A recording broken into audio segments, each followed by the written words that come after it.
At Hobart, it is our mission to provide best-in-class equipment food service professionals can trust, to work hard and deliver quality, consistent results day in and day out, empowering them to focus on what they love most, creating great food for great people.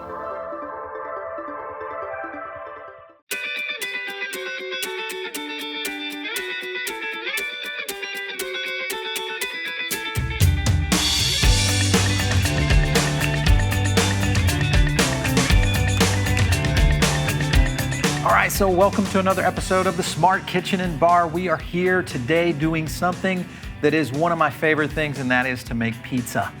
But we're not gonna do it the normal way. We're gonna do it with a professional pizza chef. Chef Nicholas Flores, nice to have you on the set today. Thank you. Yeah, Sette Osteria. Tell me a little bit about the restaurant. There's 2 locations in DC, and we decided to venture to Wynwood, Miami. Okay. See what else will bring us. Good spot. Yes. When a guest arrives at Sette Osteria, what's kind of the environment that they see? It's kind of a little bit different. Yeah? A lot of green.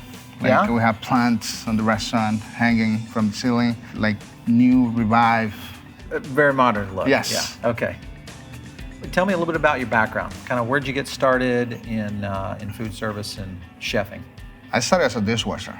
I saw that. It was 15 years old. Yes. I came to these countries, I didn't know the language.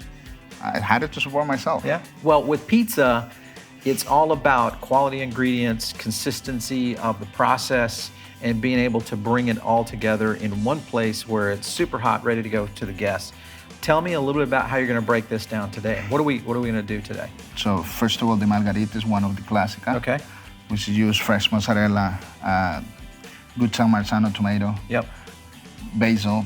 Perfect. So we use fresh mozzarella, which is always wet. Interesting. Well, then we have the second one, which is prosciutto and arugula. Okay. That's one of my favorites. That's a great mixture. I think both the arugula kind of brings out the flavors in the prosciutto. You know, you've got that tanginess, which is really a great mix. I'm so happy we're going to do these. So, all right, so let's get started. Get the dough balls going. You guys make these in advance? Yes. Every batch that we make is used for the next day. Okay.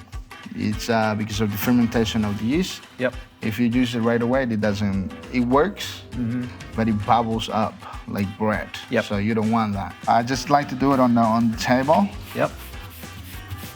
All right, so how big are the pies there? We do about 8 to 10 inches. Okay, good for a couple people. So you would say this is kind of a medium crust? Yes. Okay. If you make it bigger, in my opinion, I think it doesn't have body. Yeah. All right, so we're gonna continue. Okay, so this is gonna be the prosciutto. Okay. So the prosciutto is only mozzarella. This a normal portion size that you would put in mozzarella for your pizzas? I like to... Overloaded or kind of a medium? I like a little bit heavy. Yeah, okay. Me too. Bit heavy. All right, so Chef, you've got the mozzarella on here. Next step on this pizza. Okay, so now you got the topping, so you can pop it in the oven. All right, Chef, so we're back away from the oven now, and we've got your mozzarella nicely melted on here. What are you gonna do here? So, okay, so I prefer to go with the arugula first. Okay. So I'm gonna put the arugula on top. So nice. This is a great crust too. This really turned out well. We have lemon vinaigrette, we use it for the arugula salad. Okay. In the restaurant, so then we decided to just drizzle a little bit. Drizzle over that. Nice prosciutto. Got to get a little taste of that for sure. This is one of my favorite pizza. Oh, this is perfectly sliced too. And like in the restaurant, we do it every pizza that we do. We slice the prosciutto in order.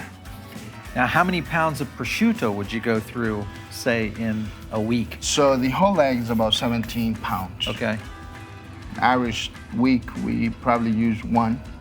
Okay. How do you guys go about the slicing on this? Even we're busy, I always have to tell my employees to, every time we have a pizza or security board, has to be done at that time. Minute. All right, great. And the reason is because if you pre-slice it, it dries. Yep. When it gets to the table, it's either the customer will catch and say it's all. You've got the leg in the slicer, ready to Yes. go on the line, and you're doing it by the pizza and the charcuterie boards. Yes. Okay. Now, is this pizza one of the more popular ones there in the restaurant? It is. Because this is like one of my favorites here. This is the normal of what you put on a pizza Yes. in the restaurant? This is Yeah. great. This is a great value then.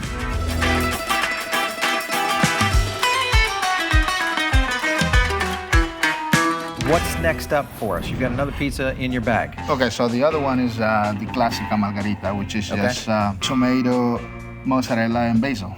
Perfect. Follow the same steps. Yep. So this one is very simple. Nice one. So again, Man, like you I do said, that perfect every time.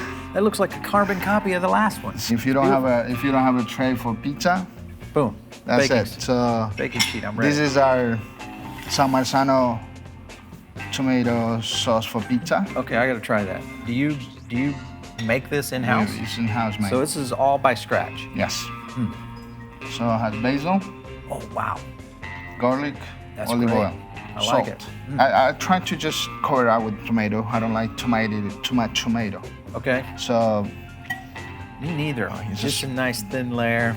Just spread enough it to out. kind of give the flair and the acidity that you get with that. all right. So then, again, this is our main Yep. source, the mozzarella. So in this one, you go a little bit more heavy. So it's really cheese Basically- forward. That's kind of basically the it's thing. a cheese pizza. Yeah, got and that's it. Now we're gonna bake it. Okay. Okay, so we're out of the oven here, Chef.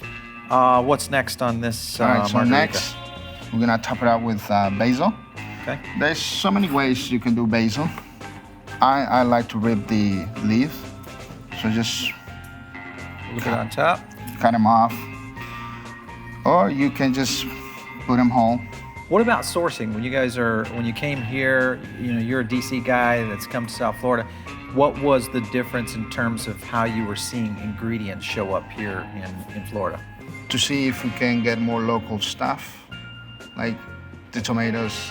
Thinking more, you can sort it out more here. Yeah, the growing season's very wide here, so Yes. you've got a lot more options on that. So- Have you had some great experience with some of the places you're working with? So far here is been good. I mean, Phenomenal. I Yeah. can't complain. Yeah. You know.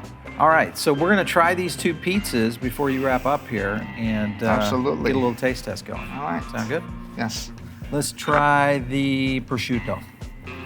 Take that little guy off right there, right here. Ooh, man, this is a lot of prosciutto. This is great.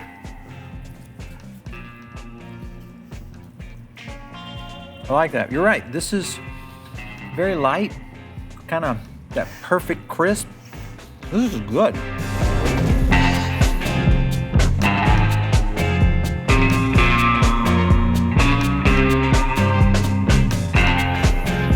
If you get a chance to come down to Miami, it's a definite don't miss. Is Wynwood, one of the best art districts in the world.